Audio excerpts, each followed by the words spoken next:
जोंनि जेनाखि 80 जारिमिनारि संकस खेराइ लोगोसेयै खुंगा 6थि बोसोरसालि जुथुमा गसाइगाव जिल्ला दुलाराय गुदि बाथौ आफादनि दाखालि 16 थारिखनिफ्राय आरम्भ जानानै दिनैहाय 18 फेब्रुवारि दिनै जोबथा सान।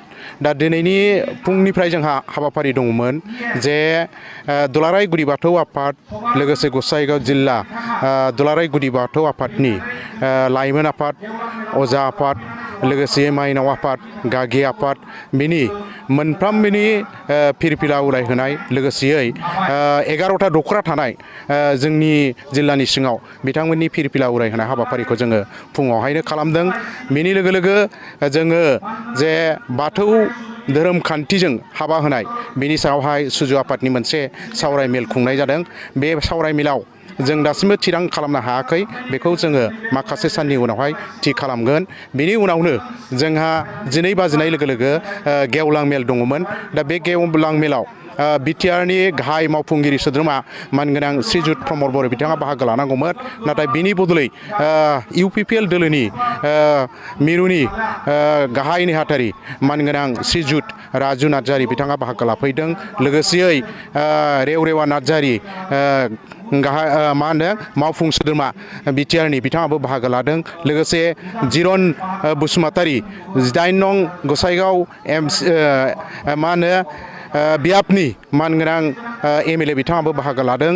लोगोसेयै बेवहाय गुबुन गुबुन जिल्लानिफ्राय गोबां मानि डेलिगेट फैनानै बाहागो लाफैदों। दा जोंनि हाबाफारिया दिनै मोजांथार सावरायनायनि गेजेरजों एसे समनि उनावनो जोबगोन। दासिम मानि जोबनाय लामायाव फैगासिनो दङ।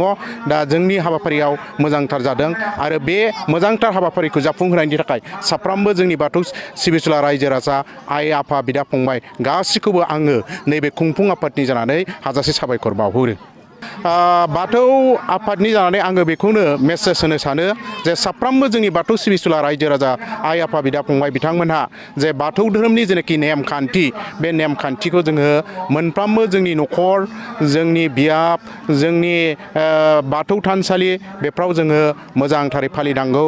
लोगोसेयै जोङो गोसो गोथारै जोङो सिबिनायनि गेजेरजों जोङो बाथौ बोराइनाव आर'ज गाबनानै जोंनि दुखु दाहा, जोंनि गांनाय मेंनाय, जोंनि इयुननि थांनानै थानायनि, जोंनि गथ' गथायफोरनि मोजां सोलिनायनि बेफोरनि थाखाय जोङो आर'ज गाबबाय थानांगौ।